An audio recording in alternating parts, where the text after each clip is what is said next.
Salam alaikum wa rahmatullahi wa barakatuh. J'espère que vous allez bien.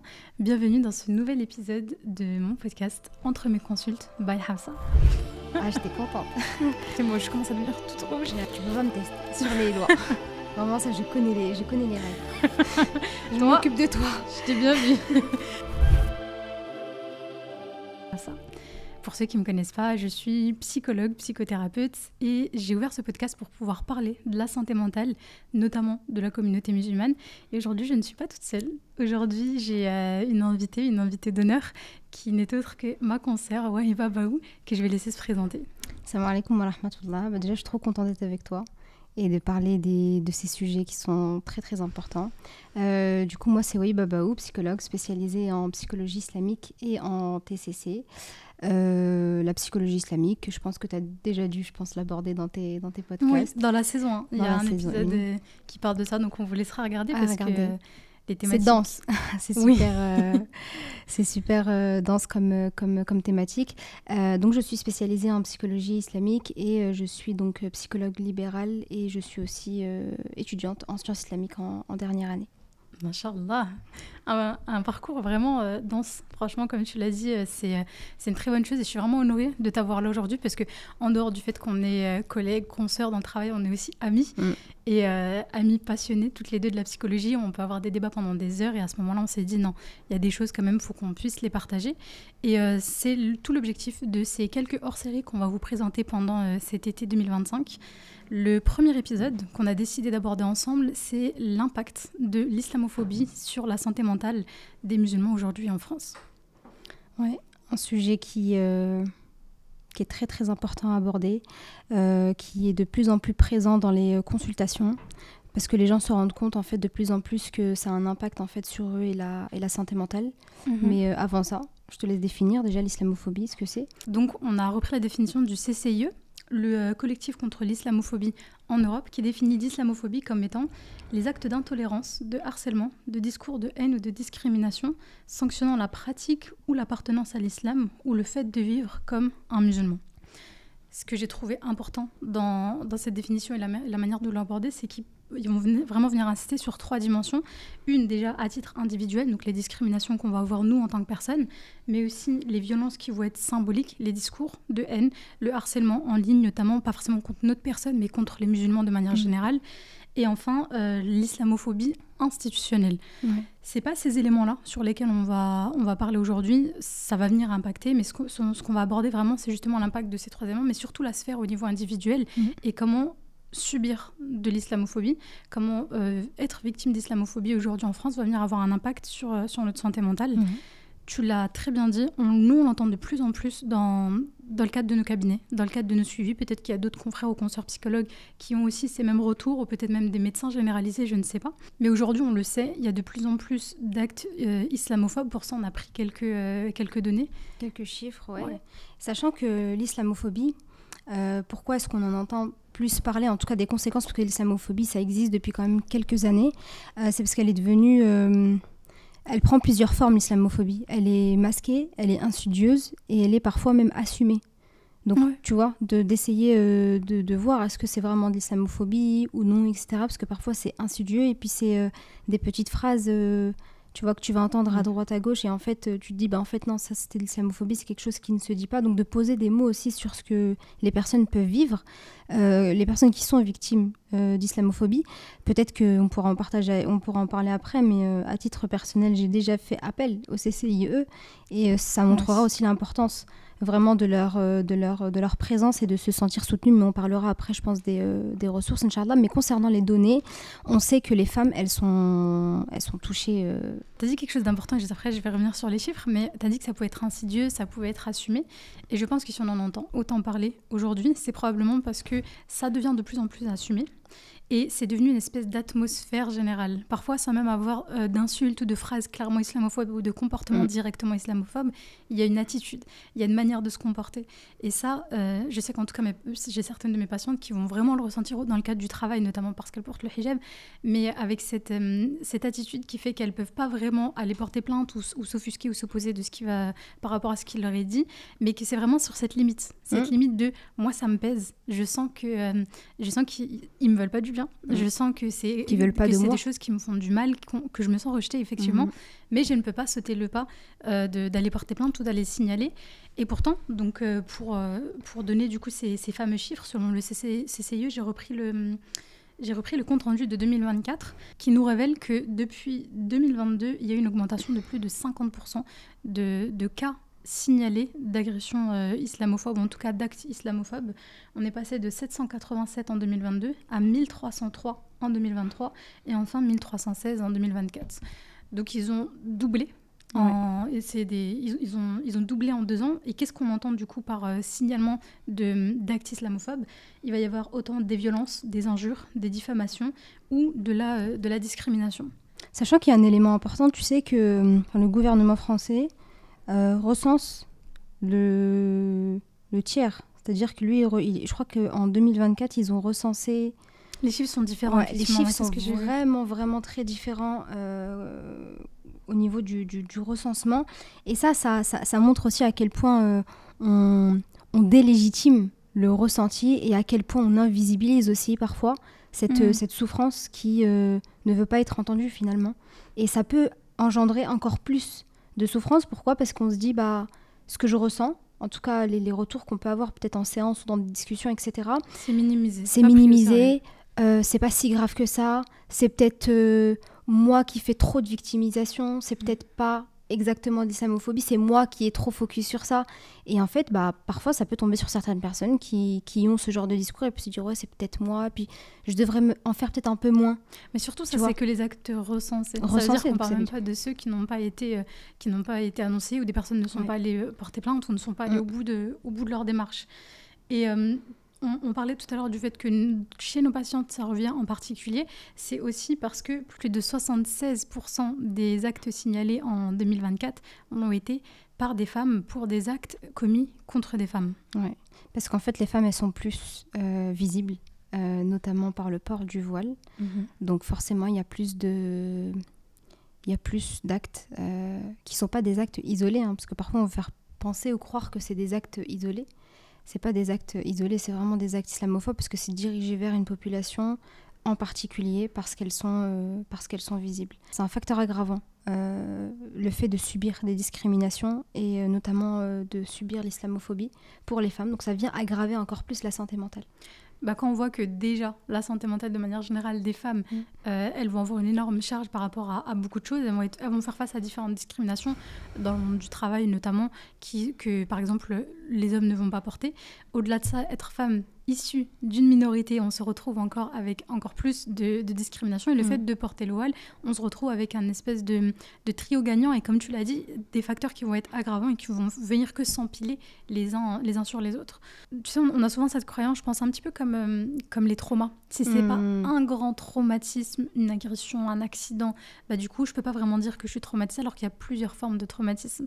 Et c'est exactement la même chose pour la discrimination. Il n'y a pas eu besoin qu'on nous arrache le voile, il n'y a pas eu besoin qu'on se fasse agresser physiquement, il n'y a pas eu besoin qu'on soit venu nous cracher dessus directement dans la rue, même si tous ces faits-là existent et ça arrive. Et comme tu l'as dit tout à l'heure, c'est pas des cas isolés, mais il y a aussi toutes ces micro-agressions du quotidien qui vont venir se répéter. Et c'est l'usure, c'est vraiment l'enchaînement de toutes ces petites gouttes d'eau qui au final vont venir créer cet océan dans lequel on peut se noyer. Et quand on appelle ça micro-agression, c'est pas parce que c'est des petites agressions. C'est justement, en fait, ce nom a été aussi une des explications de ce nom, ça a été donné parce que c'est des petites choses auxquelles on ne ferait pas attention, ou auxquelles on ne penserait pas, comme tu as dit, que c'est quelque chose vraiment de grave. Donc des micro-agressions, qu'est-ce qu'on pourrait citer comme micro-agressions ? Alors déjà, il y a différents types. Il y a les micro-assauts. Donc en fait, c'est des comportements intentionnels, c'est-à-dire qu'il y a une volonté explicite de blesser l'autre et de le toucher en fait dans sa religiosité. Tu définis quoi, la agression, c'est ça ? Ouais, les micro-agressions. Okay. En fait, il y a différents types de micro-agressions. Il y a les micro-assauts, il y a les micro-insultes, il y a les micro-invalidation, donc c'est quand tu minimises. Donc, du coup, pour les faire dans l'ordre, les premiers, c'est des comportements qui sont intentionnels, etc. Et par exemple, comment ça peut se manifester ? C'est que tu es au travail, mais on va attendre qu'il n'y ait personne pour te faire une petite phrase ou il fait chaud, Non, mais tu vois, il fait chaud, comment ça se fait que t'es habillée comme ça, mais très négativement. Je parle pas du mais comment tu fais ouais, bah oui, toujours les mêmes à devoir supporter ce que le patriarcat l'enlever peut-être. Voilà, et le patriarcat, ce que le patriarcat vous impose, etc. Donc déjà, on suggère que on part du principe direct qu'en fait cette femme-là ne l'a pas porté parce qu'elle voulait le porter. Tu vois. Donc en fait, c'est vrai que c'est toujours difficile de se dire qu'est-ce que l'islamophobie. C'est pour ça que là, on parle de micro-agression. Là, j'y pense pendant que tu le dis, c'est tellement infantilisant. Oui. Encore une fois, on se retrouve dans le « mais tu n'es pas capable de prendre une décision seule parce que tu es une femme, parce que en plus tu es une femme du coup musulmane, donc je vais t'aider, donc je vais le faire à ta place et je vais venir défendre tes droits selon ma vision à moi de ce que devraient être tes droits. » Exactement. Et là, quand tu as parlé de micro-agression, la première chose à laquelle j'ai pensé, c'est les regards. Les regards insistants. Pas d'interaction, pas d'échange. Il ne va pas y avoir de quelqu'un qui va venir nous parler, mais les regards. Et ça, c'est souvent ce qu'on entend. J'ai une amie qui s'est voilée très, très récemment, là, dans les 3 derniers mois, et qui m'a dit « je ne m'attendais pas à autant de regards ». Et je lui ai dit « mais au bout d'un moment, on s'y habitue. En fait. On les voit même plus. » C'est fou quand même de se dire qu'on s'y habitue. Parce qu'on accepte et on intègre le fait que oui, c'est normal que je subisse ou que je porte le poids de tous ces regards-là parce que ça a été systémisé, parce que ça a été institutionnalisé, non, mais en tout cas systémisé dans la société dans laquelle on vit aujourd'hui en France, de subir et de porter tous ces regards-là. Ouais. Et de vouloir marginaliser aussi les... À terme, les effectivement. En fait. Oui, à terme, c'est l'objectif. Et tu vois, ça me fait penser quand j'étais avec une amie qui n'était pas voilée. Et à chaque fois que je marchais, elle me disait « mais regarde comment il t'a regardé ». Et en fait, comme tu as dit, en fait, on ne se rend pas compte. Je pense que c'est nous, ça fait le même nombre d'années qu'on porte le voile à peu près, mais ça fait plus d'une dizaine d'années. Donc en fait, on s'y habitue. Mais c'est fou quand même de se dire qu'on s'habitue à un comportement discriminant initialement. Parce qu'on ne parle pas de regard ponctuel, curieux, interrogatif. Non, on parle vraiment de regards... qui vont être lourds, qui vont être jugeants, qui vont être généralement avec des faciès qui montrent qu'il y a de la colère ou c'est désapprouvé et toutes ces choses-là. Au-delà de ça, effectivement, comme tu as dit tout à l'heure, ça va pouvoir être des remarques, ça va pouvoir être des sous-entendus. Je pense il y a ça doit être l'année dernière ou l'année d'avant, et encore on n'a même pas besoin de ce type d'exemple, mais tu sais, l'influenceuse Assia Rabian qui s'était retrouvée à la boulangerie un matin à 7h et des remarques sur son hijab alors qu'elle venait juste acheter son pain. Oui, c'est ça, dès le matin, alors qu'elle était partie courir, mesquina, si je dis pas de bêtises, oui, ben voilà, encore les mêmes, le voile, je sais pas quoi. Des remarques qu'on se permet de faire parce qu'on estime que c'est normal, parce qu'encore une fois, il y a de la banalisation de toutes ces choses-là. Donc pour une femme lambda qui va être mariée, pas mariée, avec enfant ou pas, mais qui a déjà une charge mentale initiale dans la vie, qui va déjà porter ses propres difficultés, ses propres stress. Je vais penser maintenant aux jeunes femmes, aux étudiantes qui, comme beaucoup de gens, comme beaucoup d'étudiants de leur âge, vont faire face au stress de l'argent, au stress des études, au stress de trouver un stage, de trouver un travail, et qui vont se retrouver avec cette charge supplémentaire. En plus, ouais. Et surtout que les dispositifs de l'État, les lois, etc., sous couvert de neutralité, de sécurité, de laïcité, vont renforcer en fait ces stéréotypes déjà présents concernant l'islamophobie, dans le sens où ça va instaurer un climat de méfiance généralisé. Tu vois, quand on dit les lois interdiction de la abaya par exemple, bah, en fait maintenant c'est devenu toute une crainte. Enfin, c'est pas une crainte parce qu'ils savent très bien qu'il n'y a rien à craindre d'une abaya, hein. C'est juste parce qu'on veut mettre une définition derrière un habit. Parce qu'ils ont décidé de mettre une définition derrière un habit. Tu vois, je sais pas si tu as vu un petit peu ce qui s'est passé avec Lena Mafouf, une influenceuse qui s'est mis... je sais plus c'était où exactement. L'entrisme. Le fameux entrisme. Le fameux entrisme. Alors qu'elle était juste habillée en robe blanche. Donc en fait, c'est extrêmement problématique en fait. Exactement. Et là, on revient encore à cette notion d'identité. Tu vois, ton identité, elle ne t'appartient pas de la manière dont toi, tu voudrais la présenter.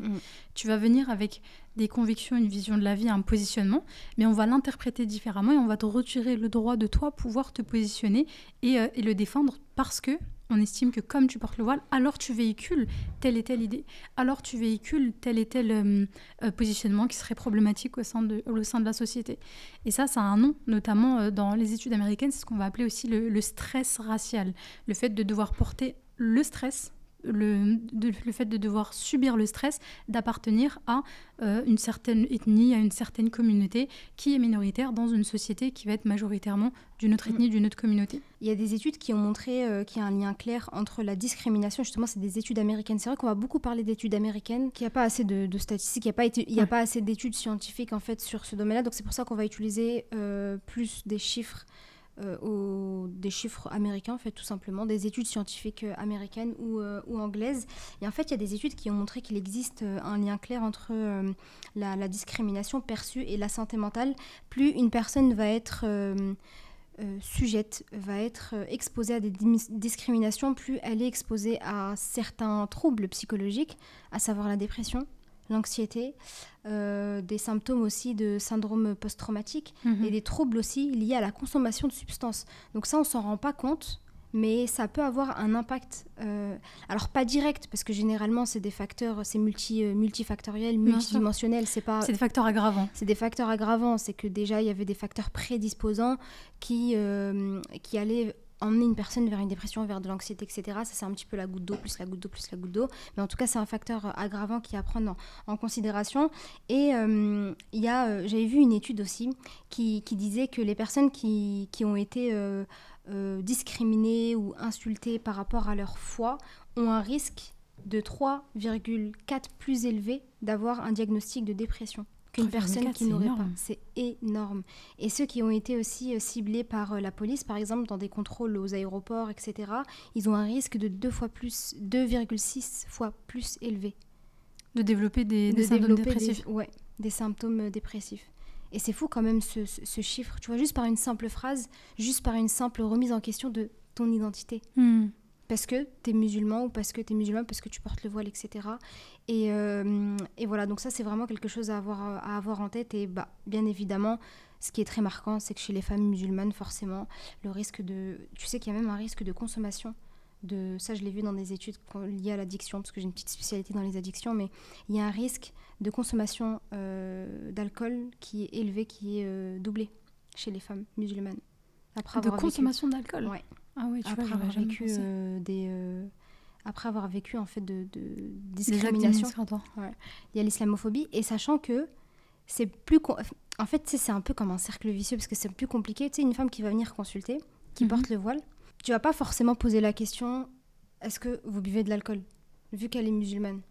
Oui, et qu'elle porte en plus cette image de religiosité qu'on va tout de suite venir associer à son niveau de foi, alors qu'en fait, il n'y a pas forcément de lien. C'est pour ça en fait que nous, en tant que psychologue, déjà, on est censé être très neutre par rapport à ça, donc de poser les questions sur la consommation, etc., sans aucun problème. Mais en fait, voilà, c'est tout un système, au final, par rapport à ça, qui est à prendre en considération sur la santé mentale et les addictions et l'islamophobie, etc. Mais ça ne veut pas dire qu'on a subi des actes discriminatoires qu'on va boire de l'alcool, pas du tout. Mais en tout cas, c'est des facteurs aggravants. Encore une fois, c'est des facteurs aggravants par rapport à ça. On voit encore une fois que tout est lié au niveau de cette notion d'identité. Parce que l'individu, il est quoi ? Il est ces différentes casquettes identitaires qu'il va venir porter. Et si on élargit cette notion de santé mentale à la communauté musulmane en France, une grosse partie est issue de l'immigration, donc première, deuxième, peut-être même troisième et quatrième génération aujourd'hui. Et donc déjà se retrouve dans cette identité doublement culturelle, qui n'est pas vraiment simple à définir, avec un pays d'origine, un pays de naissance, avec ce combat entre les deux, jamais entièrement accepté dans l'un, jamais entièrement assimilé dans l'autre non plus, en rajoutant à ça cette notion d'islamophobie. Donc non seulement tu es attaqué par rapport à ton identité culturelle, et d'ailleurs je pense que là on peut rajouter le fait qu'il y a énormément d'amalgames qui vont être faits entre l'origine et la religion, et avec des personnes qui vont parfois subir des actes d'islamophobie alors qu'ils ne sont même pas musulmans, et que donc en fait ça va amener à de l'internalisation. On va internaliser, comme on disait tout à l'heure. Oui, mais les regards, on les voit plus, enfin, c'est normal, on est en France, je vais mettre des guillemets parce que c'est des arguments qu'on peut entendre, mais que nous là tout de suite on n'est pas forcément en train de porter, mais on ne sera jamais complètement chez nous, ils nous accepteront jamais, donc de toute manière il faut l'accepter, c'est comme ça. Et cette normalisation, même de la part des victimes, même de la part des personnes qui vont subir du coup cette islamophobie là, avec une suradaptation qui va se mettre en place, puisque je sais qu'avec mon hijab, j'aurais plus de mal à trouver un stage, plus de mal à trouver un travail. La charge mentale de se dire « Ah bah, qu'est-ce que je vais faire comme étude pour que je puisse protéger mon hijab ? Qu'est-ce que je vais faire comme étude pour que si jamais je porte le voile à l'avenir, quand même elles ne sont pas voilées, j'ai des jeunes filles qui viennent me poser la question, si je vais porter le voile à l'avenir, quelles sont les études qui me mettraient le moins en difficulté par rapport à ça ? Parce que, admettons, je veux faire avocate, je sais que je ne pourrai jamais pratiquer avec mon hijab, en tout cas, je ne pourrai pas plaider. Si je veux travailler, je ne sais pas, au CHU, je sais que dans un CHU, je ne pourrais pas travailler avec le hijab. Il faudrait que j'aille dans un hôpital privé ou dans une clinique. Et en fait, cette charge qui arrive, du coup, dès le collège, qui arrive, du coup, dès le lycée, de se dire comment je vais faire pour que après je n'ai pas à subir ces actes discriminatoires. Et en sachant d'avance que de toute manière, de près ou de loin, je vais les subir, si je cherche un travail, postuler 3 fois, 4 fois, 5 fois, 6 fois plus pour pouvoir trouver du coup un poste ou une place qui nous convient. Et ça, je pense que, je ne sais pas si on a la croyance pour les gens qui viennent de la Provence qu'à Paris, c'est plus facile de trouver un travail avec le hijab, de trouver un stage avec le hijab. Et étant provinciale, moi je sais que j'ai été confrontée à différentes reprises à cette discrimination parfois directe par rapport au port du voile. Je me souviens une fois que j'ai été diplômée avoir fait près de 700 km pour faire uniquement l'entretien d'embauche et que toute stressée, tu vois, j'ai mes petits papiers, j'ai révisé mes réponses, j'ai regardé un petit peu c'était quoi la structure et dès que j'arrive, la secrétaire qui me dit vous voulez peut-être le règlement intérieur parce que du coup avec le voile ça sera non, donc on fait quand même l'entretien ou 700 km. J'étais en Normandie, je suis allée jusqu'en Alsace pour ça. Et en fait, le fait qu'on me dise non, avant même que j'ai mis un pied dans l'établissement, avant même que j'ai ne serait-ce que passé du coup l'entretien, ça a été très violent. Ou même en tant qu'étudiante, les difficultés à trouver un stage. De se dire, j'ai postulé partout, j'ai pas trouvé. Je me souviens qu'en master, j'avais été la dernière à trouver le stage. Et la responsable qui me disait, mais Hafsa, va falloir se dépêcher là en fait, ça commence à être juste. Et je lui disais, mais je vous assure, j'avais sorti toute la liste, j'ai postulé partout. Et j'apprends qu'il y a une fille dans ma promotion qui faisait un stage dans un endroit où je voulais énormément parce que c'était avec les enfants sourds et je m'étais formée en langue des signes et tout, c'était vraiment... Et quand elle me dit qu'elle a un stage là-bas, j'hallucine, mais je lui dis, mais ils m'ont dit qu'ils prenaient pas de stagiaire cette année. Et elle a postulé après moi. Donc, mais tu vois l'hypervigilance, on ne sait pas, mais on a ce truc en tête de se dire... Peut-être que j'ai été discriminée, peut-être pas, tu vois, pour ne pas rentrer en plus dans cette mentalité de victimisation qui nous sera aussi reprochée derrière, de se dire, mais de toute façon, vous êtes tout en train de vous victimiser, ou de toute façon, parce que cette charge, elle n'est pas uniquement de la part de non-musulmans envers les musulmans. Tu me diras ce que tu en penses, j'ai l'impression que c'est aussi un poids en tant que femme musulmane qu'on va porter au sein même de notre communauté, avec des personnes qui vont dire, bah, de toute façon, qu'est-ce que tu vas faire dans une université mixte pour étudier ? Déjà de base. Donc si tu veux porter ton voile correctement, etc., pourquoi tu vas te mettre dans ces situations-là ? Ou ça me fait penser à cet incident qu'il y a eu il y a quelques temps, l'année dernière, je crois, ou celle d'avant, je ne sais plus, c'est deux jeunes filles qui étaient parties voir un match de foot, c'est des jeunes femmes qui portaient le hijab et qui s'étaient fait agresser dans les tribunes. Et en plus d'être victimes d'un acte islamophobe, en plus d'être sous le choc d'une agression qui s'était pris... donc une vague de haine, à la fois donc, de la part de personnes qui seraient islamophobes, mais parfois même aussi au sein même de la communauté, en disant mais déjà qu'est-ce qu'elle faisait là-bas. Les matchs de foot, c'est au lieu de traiter le problème à la source. Exactement. Et en fait, on vient doubler déjà la charge qui est portée sur les épaules des victimes. Et deuxièmement, tu sais, l'arbre qui cache la forêt. C'est-à-dire que la problématique, c'est pas qu'est-ce qu'elle faisait là-bas. Parce que ça aurait pu être ailleurs, ça aurait pu être un moment où elle faisait ses courses. On sait très bien que c'est ni le lieu, ni la tenue qui va venir empêcher des actes d'agression. Le problème, il est bien plus global de à quel moment c'est devenu OK d'agresser ces jeunes femmes. Un élément qui est très spécifique au contexte français, c'est que ces agressions-là vont très vite être politisées et utilisées par un parti, par l'autre, par un personnage public ou par un autre. Et d'ailleurs, il y a une étude qui a été faite par l'ENAR, qui est ENAR, qui est du coup l'European Network Against Racism, qui nous dit que les jeunes musulmans en Europe, donc c'est pas uniquement en France, c'est une étude qui a été faite au niveau européen, ont vraiment signalé une détérioration de leur santé mentale, une détérioration de leur bien-être, de manière congruente avec le climat politique qui règne actuellement en Europe et qui tend de plus en plus vers l'extrémisme. C'est parce que tu disais, tu sais, tout à l'heure, pour rebondir aux jeunes filles, tu sais, qui doivent faire attention depuis leur plus jeune âge. Ça me fait penser à cette notion d'hypervigilance qui doit toujours être présente. Et même, en fait, vraiment dans toutes les sphères, c'est-à-dire au niveau du choix que j'ai envie de faire dans mes études. Là, tu parles d'extrémisme, faire attention. Tu vois, c'est quelque chose tout bête, mais quand je prends les transports, mais ça, je le fais depuis des années, je ne me mets pas à côté des rails. Tu vois, c'est des petites choses, en fait, des petites habitudes qu'on Mais une charge, et c'est une charge supplémentaire de se dire attention, où est-ce que je m'assois ? Est-ce qu'il y a quelqu'un qui me regarde d'une manière particulière ? Charge que les femmes, déjà de manière générale, le subissent dans la société, mais encore plus quand on va être une femme musulmane. Les hommes aussi, on va pas nier ou dénigrer la souffrance que les hommes musulmans peuvent subir aussi en France. On l'a bien vu, c'est 75% de femmes, mais il y a aussi 15% d'hommes, et on l'a entendu ces derniers temps, ces jeunes hommes musulmans qui sont morts par des actes islamophobes. Surtout que, homme ou femme, comme tu l'as très bien dit, il y a des conséquences biologiques. Il y a des conséquences au niveau du cerveau. Et c'est pas forcément que des actes... Tu veux dire que les actes islamophobes ont des conséquences au niveau du cerveau ? Exactement. Okay. Et c'est-à-dire que c'est pas obligé qu'il y ait que les actes physiques ou le fait de retirer, tu sais, le voile à une femme, etc., qui va avoir des conséquences. C'est pour ça que les hommes sont autant touchés que les femmes. Mais en fait, il y a une expérience qui a montré que... au début, c'était sur des souris. Donc maintenant, ça se fait plus parce que c'est pas du tout éthique de faire des expériences sur des animaux.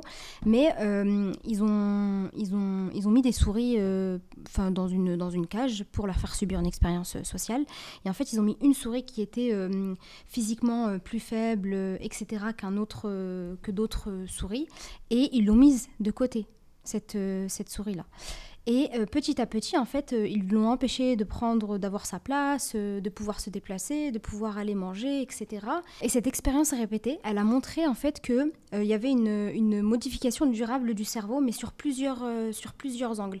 Le premier, c'est qu'il y a une perméabilité accrue de la barrière hémato-encéphalique. Ça veut dire qu'il y a moins de... Tu sais, il y a moins de protection. Donc, en fait, le cerveau, il laisse, entre guillemets, vraiment pour vulgariser, c'est que le cerveau, il laisse passer des substances toxiques qui pouvaient être bloquées avant. Donc, en fait, elle est de plus en plus perméable, tu vois, cette barrière-là. Autre chose au niveau de l'axe du stress. Tu sais, l'axe HPA, l'axe hypothalamo-hypophyso-surrénalien, qui est aussi... activé, donc l'axe du stress qui va être réactivé dès qu'on est face. Celui qui va être vraiment lié au stress post-traumatique et toutes ces choses. Exactement. Ça rejoint les exemples que tu donnais tout à l'heure sur cette hypervigilance, etc. Et puis autre chose, forcément une hyperactivité de l'amygdale dès qu'on est dans certaines situations. Donc c'est pas anodin de se mettre, de voir des rails et de reculer. Tu vois, des rails de l'amygdale étant rapidement juste ce qui va venir le lanceur d'alerte dans notre cerveau. L'amygdale qui va venir... C'est un peu ce truc d'instinct de se dire j'ai l'impression qu'il y a un danger, mais je ne sais pas où. C'est l'amygdale qui commence à donner du coup des alertes et dire attention, il faut faire attention. Mais ça prend de l'énergie. Exactement, et c'est fatigant. C'est pour ça que ça vient aussi ça vient un petit peu remodeler certains circuits neuronaux. Et il y a des altérations, justement, il y a des études qui ont montré qu'il y a des altérations de la connectivité entre certaines régions cérébrales qui ont pour objectif la régulation émotionnelle. Et que donc, du coup, la régulation émotionnelle devient plus compliquée, ce qui serait cohérent avec ce que tu disais tout à l'heure sur l'utilisation des substances pour pouvoir se réguler parce que nos propres capacités ont diminué. Exactement. Et en fait, et ce qui est fou, c'est qu'une seule exposition à une source de stress, qui est ici l'exclusion, suffit à modifier et à avoir un impact sur le cerveau. Et en fait, chez les humains, comment ça se matérialise, c'est qu'au niveau, tu sais, quand ils font des imageries cérébrales, quand on voit des images du cerveau, etc., on voit qu'il y a des modifications. Donc l'amygdale, par exemple, dès qu'une personne, on lui dit de se remémorer une scène discriminatoire, il y a l'amygdale qui va s'activer, premièrement. Deuxième chose, alors même qu'elle n'est pas dans la situation, juste se remémorer, donc à quel point ça peut être traumatisant. Deuxième chose, c'est que les connexions neuronales qui sont associées au stress sont renforcées. Encore, on revient à cette notion d'hypervigilance. Et dernière chose, c'est que le cerveau, il réagit comme s'il était en danger. Il ne fait pas la différence entre le fait que le danger soit présent ou dans ses souvenirs. Ouais. Exactement. Et en fait, là, c'est pour ça qu'il faut vraiment avoir en tête que les souvenirs de discrimination deviennent des traumatismes encodés chez l'être humain. Mais tu sais que là, j'ai envie de faire une parenthèse sur le fait que dans les études de transgénérationnel, ces traumatismes qui vont être plus ou moins intenses selon la discrimination ou la violence de la situation qu'on va subir, peuvent se transmettre jusqu'à 8 générations. Jusqu'à 8 générations, c'est absolument énorme. Et du coup, ça me fait relier encore à autre chose. Vraiment spécifiquement au contexte français, où la communauté musulmane est principalement, comme on disait tout à l'heure, issue de l'immigration de pays qui ont subi la colonisation, qui ont subi la guerre. Par exemple, je vais penser aux communautés asiatiques qui sont aujourd'hui en France. Par exemple, le Vietnam, beaucoup ont fui la guerre du Vietnam. Donc, il y a eu déjà un passé traumatique chez les parents, chez les grands-parents. Donc, on arrive sur... Là, c'est vraiment une projection de ma part. Peut-être que c'est vrai, peut-être que c'est pas, mais peut-être que c'est pas le cas. Mais ce que je comprends de tout ça, c'est qu'on arrive sur des systèmes neuronaux qui portent déjà les stigmates de la violence que leurs parents, grands-parents, arrière-grands-parents ont subi et qui se retrouvent à nouveau dans un système, dans une société qui va venir réactiver ces zones du cerveau liées au danger, liées au stress, liées à l'insécurité. C'est-à-dire que ce que j'essaie de dire, c'est qu'on part même pas de systèmes vierges. Ouais. On part de systèmes qui portent déjà des stigmates, des cicatrices qui viennent même pas d'eux-mêmes et qui viennent être réactivées, encore une fois, par ces mini-agressions, par cet isolement qui va être fait, parce que là, on parle à titre individuel, mais on peut aussi faire un dézoom, ne plus être dans le micro, mais être dans du macro, et se rendre compte que ça a aussi un impact sur la société de manière générale. Et que je porte, tu sais, l'identité, j'utilise souvent l'image de l'oignon. Ça veut dire qu'il y a nous, et on est plein de couches différentes. Il y a moi, Hafsa, donc mon identité personnelle, et il va y avoir mon identité sociale. Il y a la moi, Hafsa, psychologue, qui s'identifie à l'ensemble des psychologues. Il va y avoir la moi, Hafsa, marocaine, qui va s'identifier aux Marocains. La moi, Hafsa, du coup, musulmane. La moi, Hafsa, française aussi, etc., etc. Ces identités-là, elles vont fonctionner ensemble. Mais il y a souvent une qui va prendre parfois le dessus sur l'autre. Mais pas d'une manière permanente, ça va dépendre de ce qui se passe. Quand il y a un match de foot du Maroc, je suis marocaine. Quand je suis à l'étranger et que je rencontre d'autres Français, je suis française. Ouais. Quand je suis, je sais pas, pendant le mois du Ramadan, je vais m'identifier encore plus en tant que musulmane ou en tant que femme voilée, etc. La communauté, cette notion de communauté. Exactement, c'est mouvant. Et ça va dépendre de ce qu'il y a autour de moi. Mais mon identité, en tant que Française, est mise en danger. Ouais. Et n'est pas acceptée, et donc elle est mise... en danger, c'est pas le terme que je vais utiliser. Elle est... elle est remise en question. Exactement. Tu n'es pas assez française parce que... En fait, c'est comme si on demandait de faire un choix. C'est-à-dire, c'est soit t'es musulmane, soit t'es française. Mais tu peux pas être les deux. En fait, c'est ce qu'on essaye de nous faire croire, qu'on ne peut pas être les deux, ou alors que tu n'es pas assez française ou assez français si t'es trop musulman. Il y a encore en plus ces définitions de... C'est quoi être trop musulman, pas assez musulman, etc. Et c'est des choses qu'on veut nous imposer finalement, plutôt que juste laisser la personne vivre sa religion. Hein. C'est ça. Et tu sais, tout à l'heure, on parlait des micro-agressions. J'ai oublié de parler des micro-insultes. Et tu sais, ça, par exemple, ça m'a fait penser à ça. Les micro-insultes, c'est... Ah, mais toi, ça va. Tu sais, une femme, par exemple, musulmane, mais qui porte pas le voile. Ah, moi, j'ai du mal avec les Arabes ou les gens de quartier. Ouais, mais toi, ça va. Toi, ça, t'es trop tu parles bien. J'ai déjà eu ça. C'est la première volée à qui j'adresse la parole. C'est fou. Ça m'a choquée. Mais ça, c'est... Des fois, ça part même pas d'une mauvaise intention. Hein. Et c'est ça, quand même. Mais ça montre à quel point c'est ancré et intériorisé. Et à cause banalisé. Des discours. Ouais, à cause des discours... Et c'est pour ça que le parallèle que j'ai fait tout à l'heure entre le climat politique ambiant dans les pays d'Europe et le fait que cette islamophobie, elle commence à être de plus en plus grandissante, parce que c'est banalisé par ceux qui vont venir nous représenter. Il y a une dizaine d'années, une quinzaine d'années, même on peut aller encore jusqu'à 30-50 ans, sur les plateaux télé, on ne se permettait pas de dire les propos qu'on peut dire aujourd'hui, qu'on peut donner aujourd'hui. Et donc ça vient donner un cadre de ce qui est socialement acceptable et socialement inacceptable. Et ce cadre, il a été modifié, en fait, il a changé au fur et à mesure.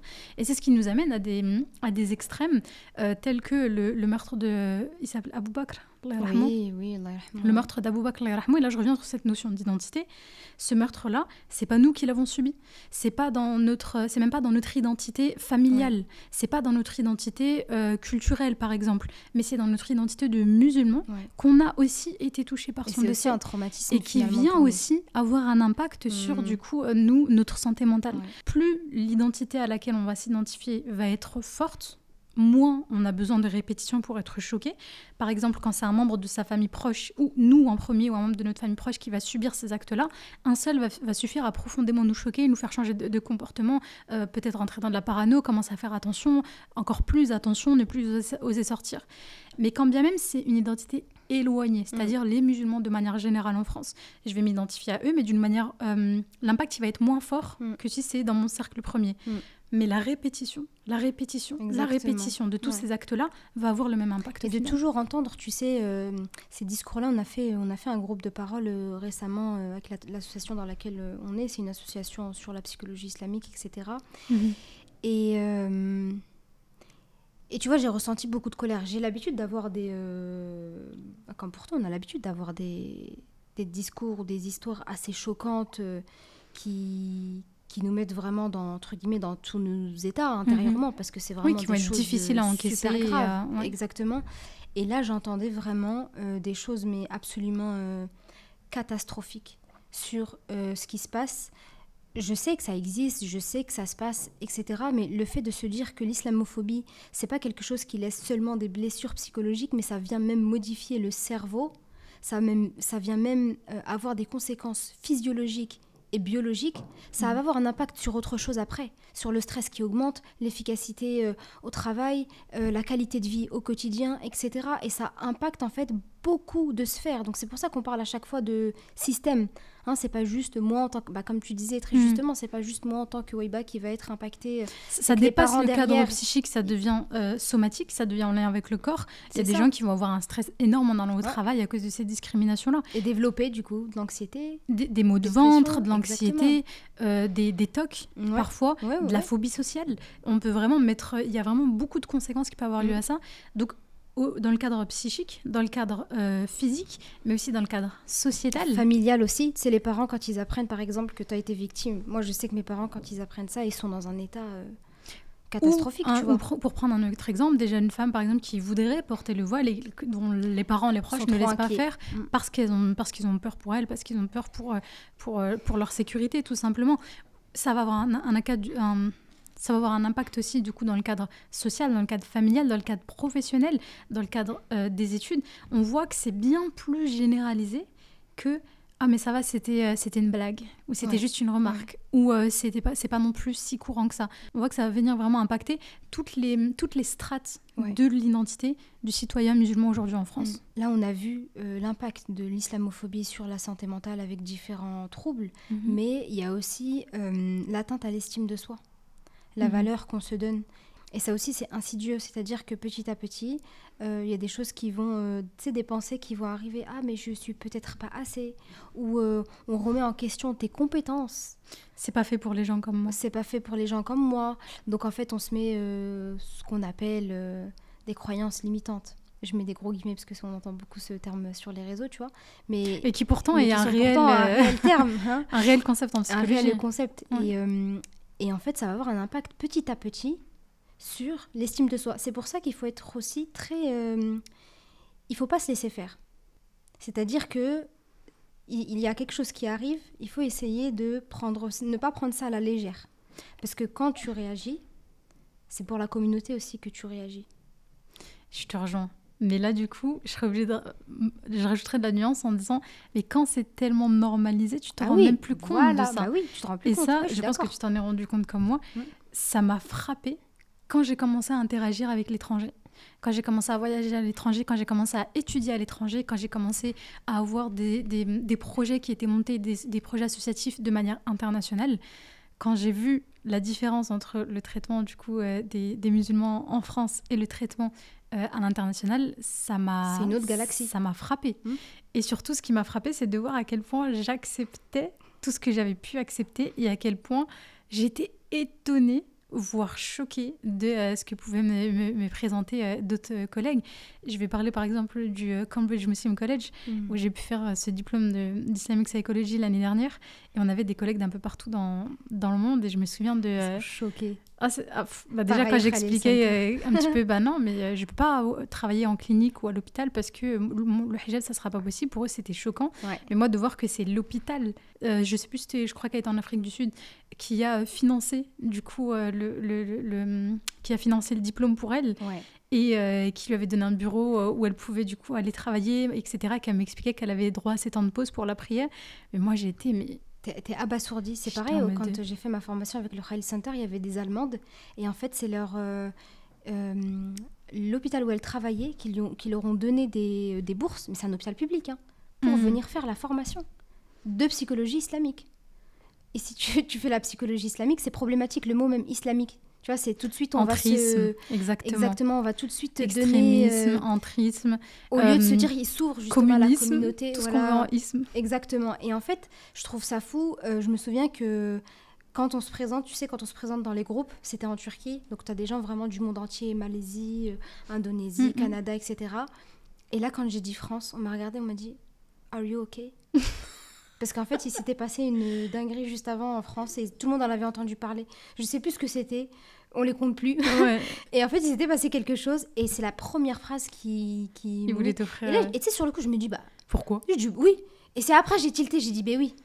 Mais nous, françaises, voilées, bien sûr qu'il y a un problème. C'était normalisé, accepté. De toute façon, c'est comme tu l'as dit, on ne les compte plus. Ouais. Donc, on se retrouve encore une fois dans un système d'internalisation.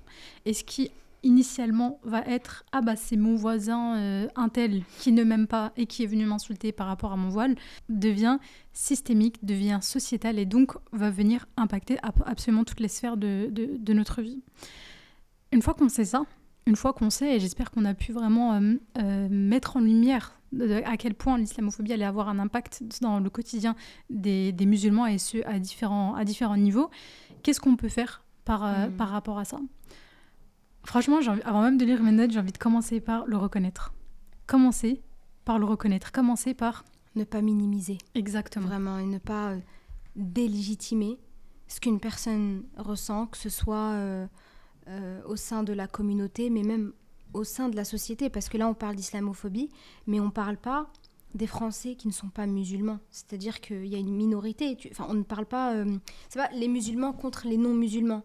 C'est-à-dire que même, en fait, les non-musulmans voient l'islamophobie ambiante et voient à quel point c'est catastrophique parce qu'il y a une instrumentalisation sur les chaînes TV, les chaînes d'infos, etc. Donc, beaucoup de personnes se rendent compte, en fait, que c'est vraiment de l'acharnement.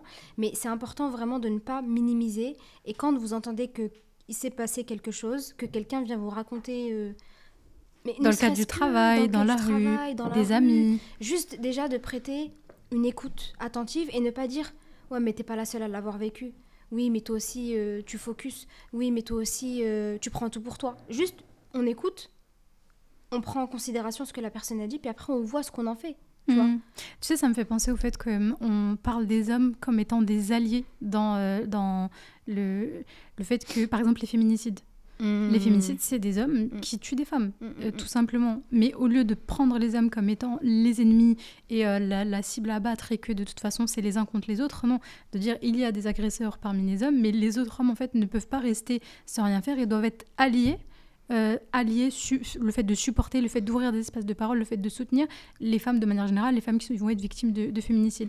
Et là, c'est un petit peu la même chose. Comme dans le cadre du racisme, par exemple, ce n'est pas parce qu'on n'est pas la cible de ce racisme-là en particulier qu'on n'a pas un rôle à jouer en étant allié des victimes, en dénonçant, en étant soutenant. Et là, c'est exactement pareil, le même fonctionnement avec l'islamophobie, le fait de se dire que si y a des personnes aujourd'hui qui nous écoutent qui ne sont pas musulmanes, elles ont un rôle aussi à jouer en tant qu'alliées de victimes potentielles qu'elles vont connaître dans leur entourage.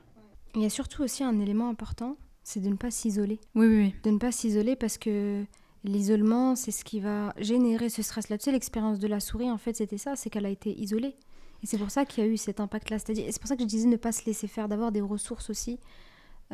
L'être humain est un animal social. Bah oui. L'isolement, c'est synonyme de mort pour le cerveau parce que Si on reprend... Mort sociale et mort physique. Exactement. Après, il y a bien longtemps, quand on était seul, on ne survivait pas. On avait besoin d'être en groupe pour pouvoir survivre, pour avoir, se protéger des animaux, pour avoir accès à la nourriture, pour avoir accès du coup aux familles, pouvoir fonder une famille, avoir des enfants. On a besoin du groupe. Et c'est l'instinct de survie le plus fort que l'être humain va avoir, que de se raccrocher à un groupe, de s'identifier à un groupe. Et ce soutien social, on peut le trouver à différents niveaux.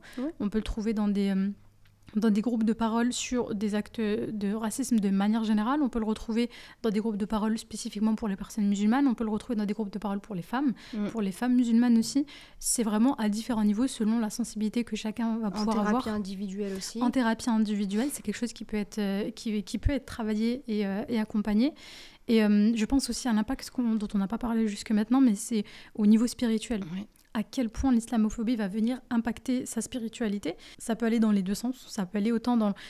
puisque ça se passe comme ça, je vais encore plus m'affirmer et encore plus, du coup, venir vouloir pratiquer et raffermir ma foi, cette foi, du coup, qui est menacée par cette islamophobie ambiante.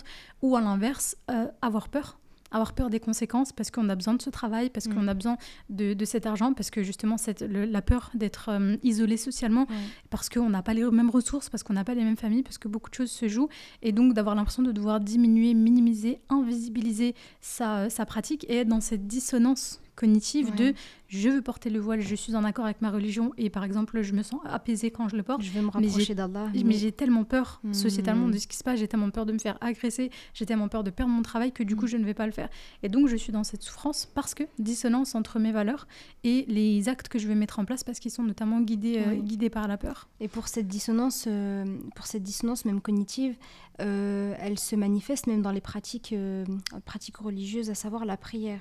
Ça, c'est une grande question aussi. Mais il y a toujours, au-delà du fait de se sentir isolé, ou de se faire virer tout simplement, c'est la peur du regard de l'autre.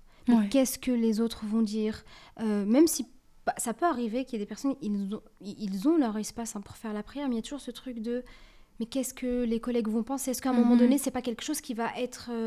qui va se jouer contre moi ? Parce que ce voile, pour parler du voile en exemple, va venir remettre en question toute mon identité. Exactement. Aux yeux des autres. Aux yeux des autres. Et en fait, c'est pour ça que ça vient parfois un peu empêcher ce fameux cheminement spirituel, mais ça génère de la souffrance. C'est-à-dire que c'est pas...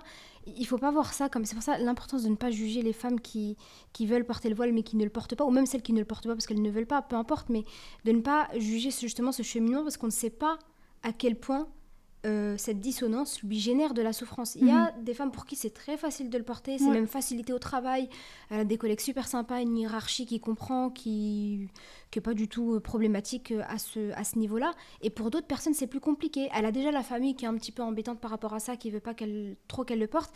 Puis ensuite, tu as le domaine professionnel qui juge. Donc en fait, il y a un petit peu un combo. C'est pour ça qu'il faut l'identité, jamais par juger. exemple, tu sais, si j'ai grandi en faisant, par exemple, des études de droit, et j'étais fière. Et c'était, moi, ma fille, elle est en droit, elle a fait ci, elle a fait ça, elle a passé le barreau, elle a réussi.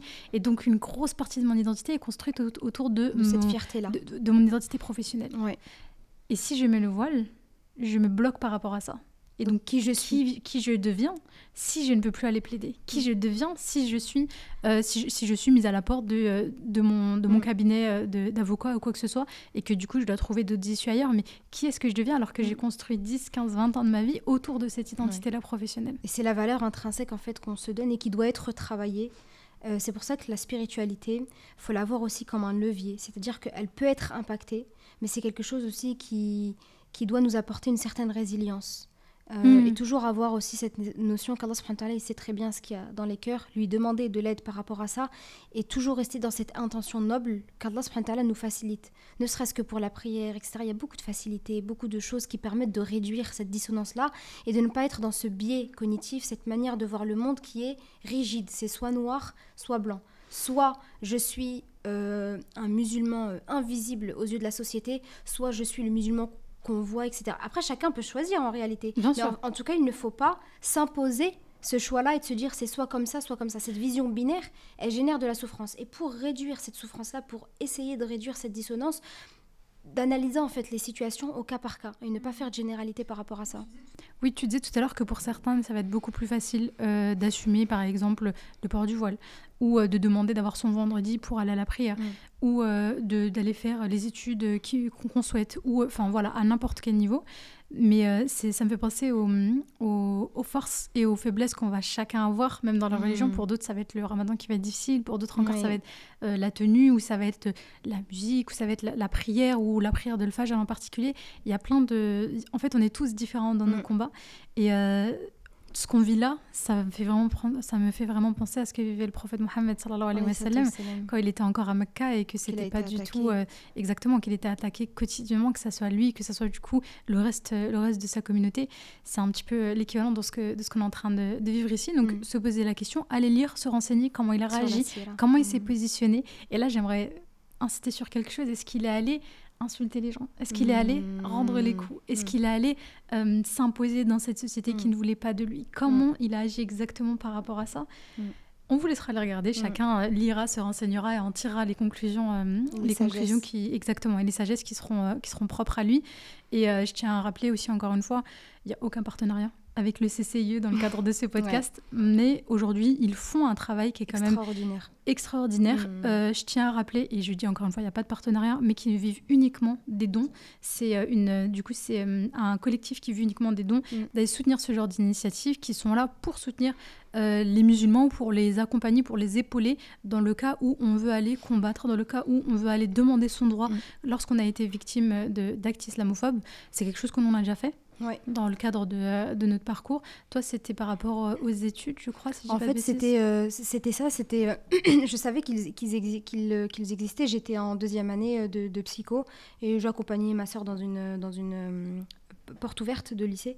Et il y avait donc porte ouverte de lycée, c'est-à-dire que moi, je peux porter le voile parce que c'est pas dans le cadre d'études. Tu n'étais pas étudiante là-bas. Voilà. Oui. Et je la connais la loi parce que je porte le voile depuis bien avant le lycée. Donc je savais très bien quand est-ce que je dois enlever le voile ou le remettre, etc. Et en fait, j'arrive pour visiter, puis il y a une femme qui vient me voir et qui crie mais devant tout le monde et qui me dit vous enlevez votre voile.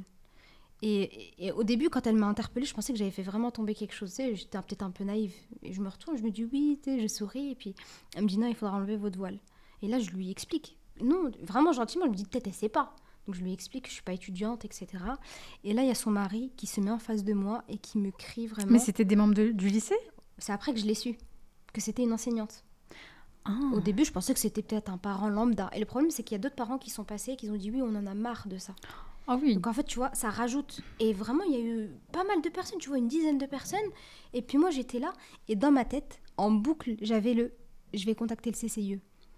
Et à ce moment-là, c'est le CCIF. Et je disais, elle peut me dire ce qu'elle veut, j'aurai mon haq, j'aurai mon droit. Et je pense que c'est ça qui a fait aussi que je me suis sentie vraiment soutenue à ce moment-là, alors que j'aurais toujours pas écrit. Mais le fait de se sentir soutenue, le fait de sentir que... Ça levait que tu allais avoir un espace de parole. Exactement, qu'il y a des avocats derrière qui travaillent. C'est pour ça que tu dis qu'ils vivent que de dons, c'est qu'ils font un travail extraordinaire. Et je me souviens que son mari me regarde, il me dit, et moi je vous crache pas à la figure, mais de manière plus vulgaire, avec une croix, ou même il a dit quelque chose de plus grave. Je vais même pas le dire parce que c'est grave. Et là je me suis dit, mais c'est quoi le rapport? Et là c'était vraiment humiliant. Je me dis, subhanallah, si ça avait été une autre femme qui a déjà, je sais pas, peut-être une femme qui est en dépression. Moi, en tant que psy, maintenant, je reprends du recul. Je me dis, mais si c'était une femme qui est en dépression, de l'anxiété, qui a des problèmes dans sa famille, qui a des problèmes avec ses parents, qui a peut-être des idées noires. Ou juste moins de résilience que toi, moins de ressources, moins d'accompagnement. Moins de ressources, voilà, de manière générale, au niveau familial, au niveau social. Mais comment est-ce qu'elle aurait vécu ça? C'était d'une violence, mais incroyable. Et directement, je suis partie voir le directeur, je lui ai expliqué, il me dit, oui, je m'excuse pour elle. C'est vrai qu'elle ne connaît pas la loi, effectivement. C'est là où j'ai contacté le CCIF. Comment tu peux être professeur à l'université et pas connaître les lois qui concernent au lycée, qui concernent ton propre établissement. Et du coup, elle m'a envoyé, elle a dû m'envoyer une lettre d'excuse, etc. Ah ouais. J'étais contente.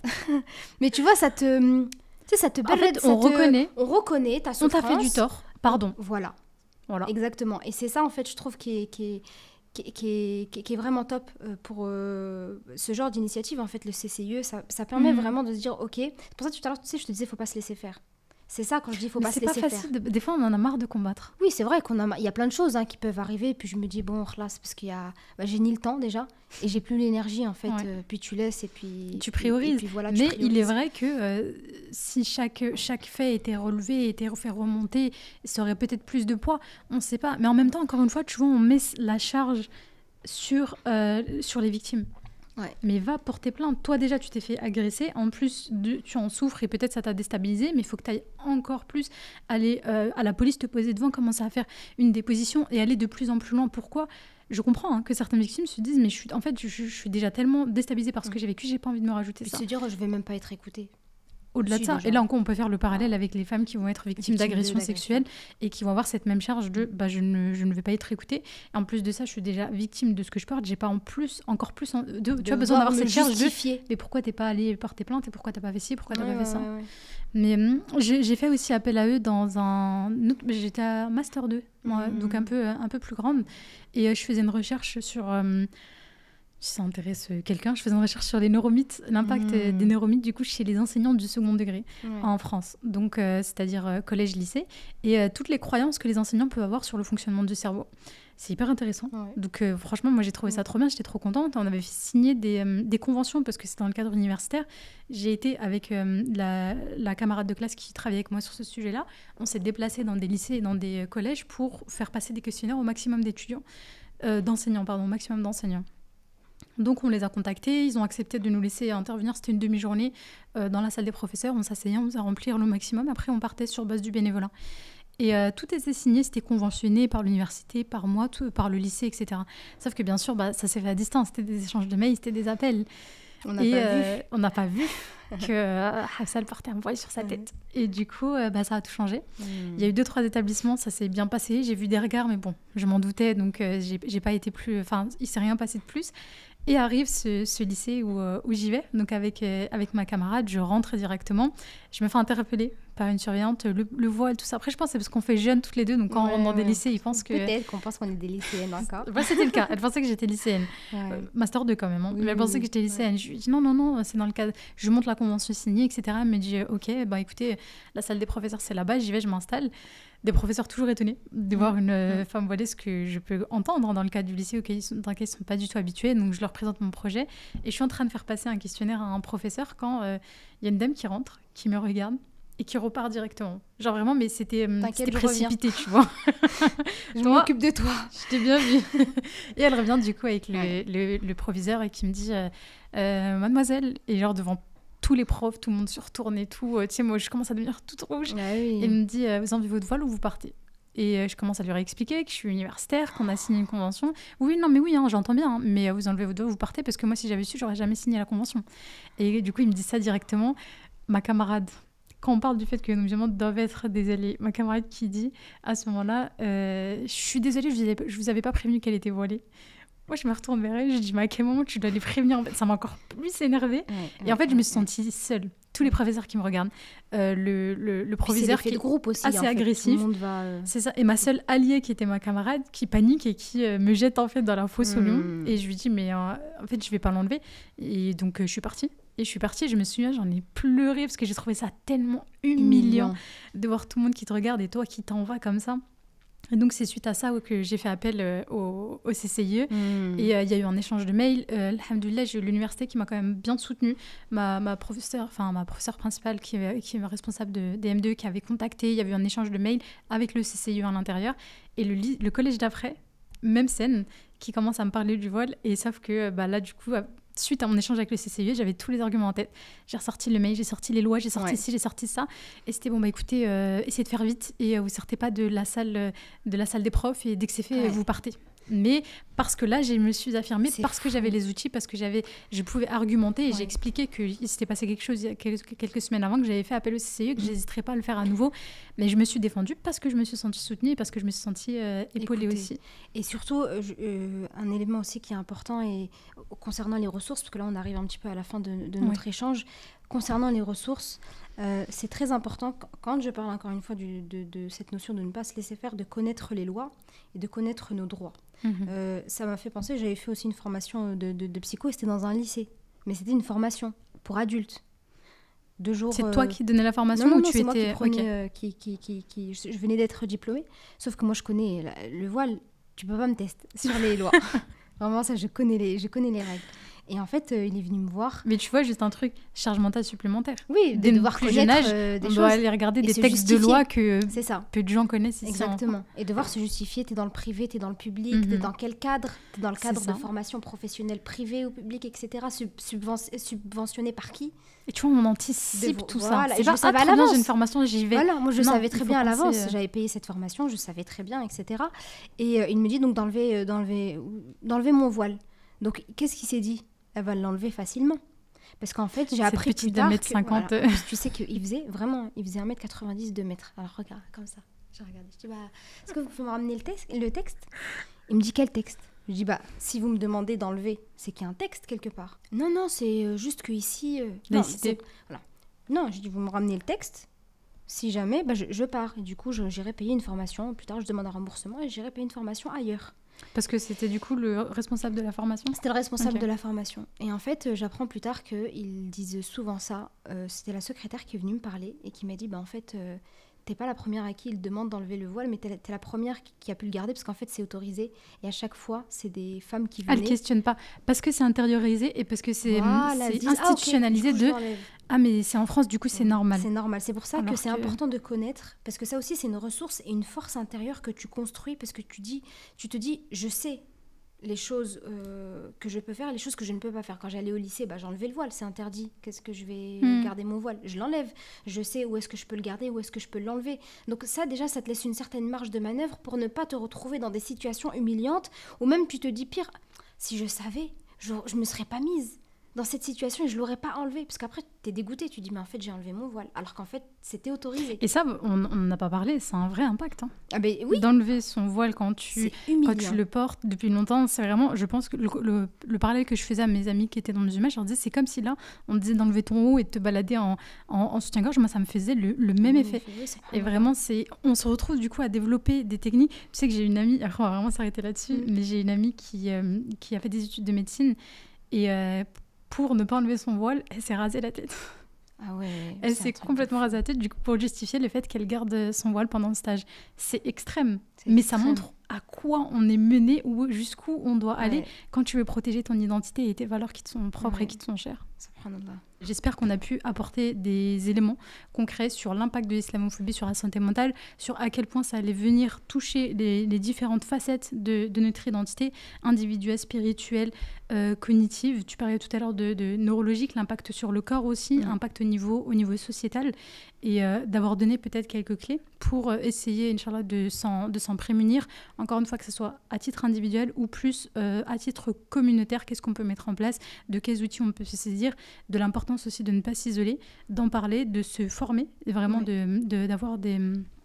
Je sais que le CCIE propose des formations par rapport à ça. Il y a aussi, il était une fois qu'il y a une théologienne diplômée qui fait aussi des formations sur la laïcité, quelles sont les limites, quels sont nos droits, quels sont nos devoirs, d'aller se former quand on le peut, ou en tout cas d'aller se renseigner et du coup de soutenir ces structures qui viennent nous donner des outils pour qu'on puisse plus se défendre et prendre soin de nous à titre individuel et à titre communautaire. Et surtout ne pas négliger cette discrimination, parce que finalement, nous, en tant que psychologue, qu'est-ce qu'on peut dire? C'est que ça a un impact sur la santé mentale. Et c'est ça, nous, qui nous importe finalement. Donc, pourquoi être focus sur cette discrimination? Parce qu'on sait que ça va avoir un impact derrière, qu'il faut prendre en considération et qui peut générer d'autres détresses psychologiques bien plus graves. Donc, c'est pour ça qu'il faut essayer d'être attentif à tous les signes dès que vous sentez que vous êtes isolé, dès que vous sentez que ça vous a vraiment touché, que ça vous a blessé. Ne pas hésiter à en parler, justement. On va s'arrêter là pour aujourd'hui. Merci beaucoup de ta présence et de ta participation, Wahiba. Ça m'a fait très plaisir d'échanger cet épisode avec toi.